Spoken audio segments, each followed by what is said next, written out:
Tapos ito na yung ating watermelon mga katunying. Nakakumot pa rin. Kaya i-check natin. Baka mamaya sira na. Aray ko. Yun oh. Grabe naman, konti na lang siguro to mga katunying. Ito siyang kalaki mga katunying. Halos kasing laki siya ng pako, isang mangga. Halos yung isa, wala violet yung dito niya. Wow! Banyak banget! Oh my god! Oh my god! Ini 1 kilo let's try. Oh, very heavy! Sob na naman ang araw niya.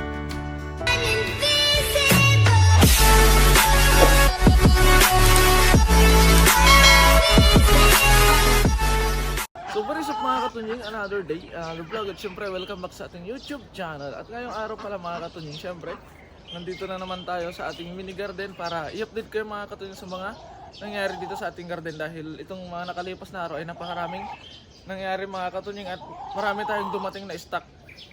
At syempre mga katunying, ngayong araw ay magpapakain tayo ng ating mga alaga. At bago yun mga katunying, ipapakita ko sa inyo kung ano yung mga kailangan natin dito sa garden na dumating at kung ano ang update dito sa garden. Let's go! At ngayon nga mga katunying, ito na yung update dito sa ating mini garden. At nadamuhan na po natin yung part na to. Ayan, hanggang doon mga katunying, malinis na. Kaso hindi natin natapos dahil yung ating greenhouse, yung ating grass cutter mga katunying ay nasira.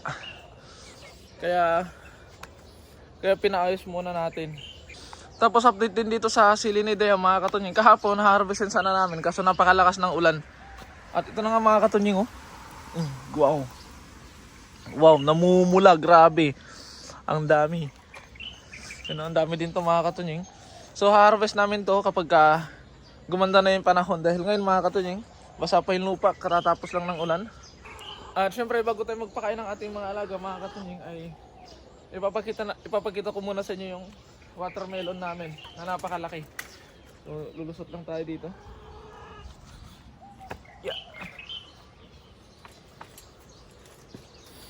Ayun. So hanggang dito yung nadamo natin mga katunying bago nasira yung makina natin. So yung mga katunying hanggang dito, hindi natin natapos to dahil biglang ayaw na umandar ng makina natin. At hanggang dito siya. Yan, hanggang dito yung nadamo natin, hanggang dun. Tapos ito na yung ating watermelon mga katunying. Nakakumot pa rin. Kaya i-check natin. Baka mamaya sira na. Aray ko. Yun oh. Grabe naman, konti na lang siguro to mga katunying. At saka mga katunying, kung sakaling alam nyo po kung paano malaman kung ang pakwan ay hinog na, baka naman po mga katunying ay pwede nyo po akong bigyan ng tip. Dahil hindi ko po alam mga katunying kung paano tignan ang pakwan na hinog sa pakwan na hindi pa hinog. So may mga ilan pa dito mga katunying na nakita namin na malaki. Yun. Nandito, tapos nandun. Meron pa dun sa mga kabila. So hindi pa natin ito nadamo mga katunying. Medyo kalahati pa yung hindi natin nadamo. At dahil sa madalas na pag-ulan mga katunying, ay kahapon ng hapon punta ako dito. At nakapulot ako ng mangga mga katunying doon sa dulo. Yung malalaki, may nahulog na 3 bunga. Kaya kinuha ko mga katunying at nilagay ko doon sa lagayan ng darak para ipahinog.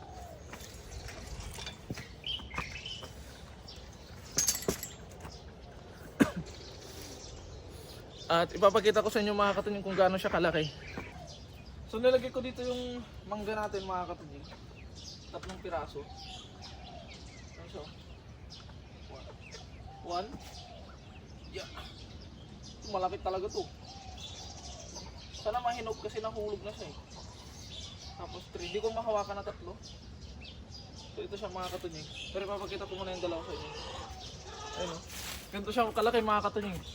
Halos kasing laki siya ng mukha ko. Isang mangga. Tapos ito yung isa. Kulay violet yung dito niya. Tapos dito meron siyang konting galos. Pero sana mga katunying ay mahinog siya. So ito yung mangga natin. Laki diba? Laki na ito. Dito talaga ako bumili mga katunying. Isang dangkal. Yung ano niya. Laki niya. Nilagay ko lang dito sa darak para mahinog. So ngayon naman mga katunying, susunod natin ay papakita ko muna sa inyo yung mga dumating na kakailanganin natin dito sa garden. Tapos kulang pa kasi yun mga katunying. And then magpapakain na tayo ng ating mga alaga dahil ngayong araw ay meron tayong pasok. Let's go! At yung mga katunying, yung sinasabi ko sa inyo na dumating dito sa ating garden mga katunying na kailangan natin ay dong. Ito pala. Taran! Ito siya mga katunying.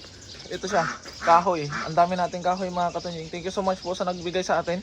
Ang nagbigay sa atin mga katunying is kapitbahay natin na merong nagmamayari ng isang factory. Bali ito yung mga pinagbasyo niya ng paleta mga katunying. Meron pa nga dito. Yan. Hindi natin nabaklas ito. Yung nabaklas na. Tapos pangalawa mga katunying is balde. Wow, ang dami nating balde. So dito sa balde mga katunying, ang plano natin dito is puputulin natin sa 3. Tapos pagtataniman natin. Basta makikita nyo mga katunying soon kung paano yung gagawin natin dito. At meron tayong rice sal. So sa rice sal mga katunying ay ihalo natin sa lupa. So ganito po siya mga katunying. Bali order po kasi namin 10, 2, 4, 6, 2, 4, 6, 7. Meron pang 3 mga katunying na hindi na di-deliver. Bali ganito po siya mga katunying. Yan. So dagdag pataba ito mga katunying. So nabili namin ng 71 at nag-order kami ng 10. Tapos itong dumating na isa, ito pa yung isang dumating mga katunying. So ito yung NG boxes natin, nagagawin nating project din dito sa garden mga katunying.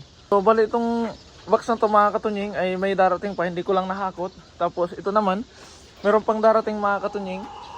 Kaso hindi ni kasya sa motor, ito lang kasi yung kasya sa motor ko mga katunying. Pag may time ako, pupunta ulit ako doon. Thank you so much kay Kuya Jay at kay paring Ian na nagbigay ng balde. Thank you so much kay boss namin mga katunying na binigyan tayo ng NG boxes. At doon sa Rizal mga katunying, thank you so much kay Dea dahil nag-ambagan kami mga katunying para dyan sa ating Rizal. Kaya ayun mga katunying. So bali itong Rizal mga katunying ngayon ililipat ko doon sa dulo kasi kailangan malinis to dito. At saka ito din mga boxes mga katunying ilalagay ko din doon sa dulo para walang nakaharang-harang dito. Tapos itong plastic bottle mamayang hapon i-deliver natin. So ito mga katunying yung nilalagay natin sa machine, sa Ecoco machine para maging points.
At yun na nga mga katunying, dumating na ang ating kasama. So maglilipat din siya ng ceiling ngayon. Yun, no? Makasipag ang aga-aga.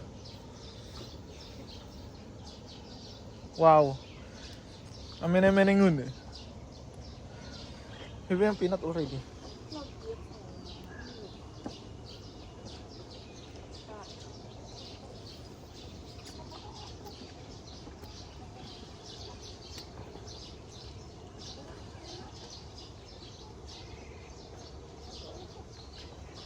Chili plant. Indonesian chili.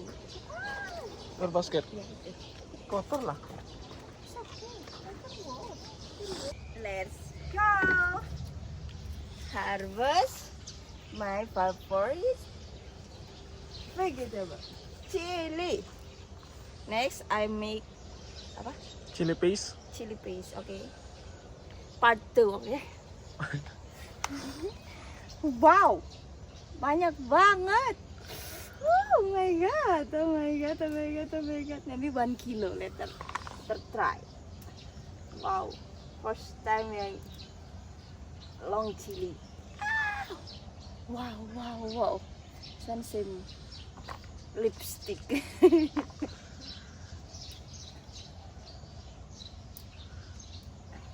So you know try harvest. I help you? So tulungan daw natin siya mga katunying. Akala ko siya lang mag-harvest eh.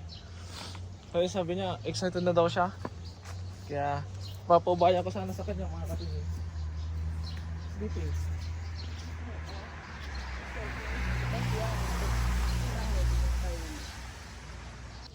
Wow! Oh my god, thank you. This is chili. Wow! Wow! Oh, I'm very happy! Solved na naman ang araw niya. So marami pa rin siyang bunga mga katunying. Ang dami pa rin, ayun no. So nung umulan mga katunying, nagsilabasan sila. Kasi nagiba yung kulay ng bunga sa sa dahon, you know. So doon marami din yun, no. So yung mga katunying, tapos na ang ating pag-harvest at magpapaalam na kami sa aming vlog mga katunying dahil kami po papasok pa sa trabaho. Kaya thank you so much po mga katunying sa lahat po ng walang sabang sumusuporta po sa akin na sa akin mga nakakasama sa amin po. Thank you so much po mga katunying and God bless po. Bye bye.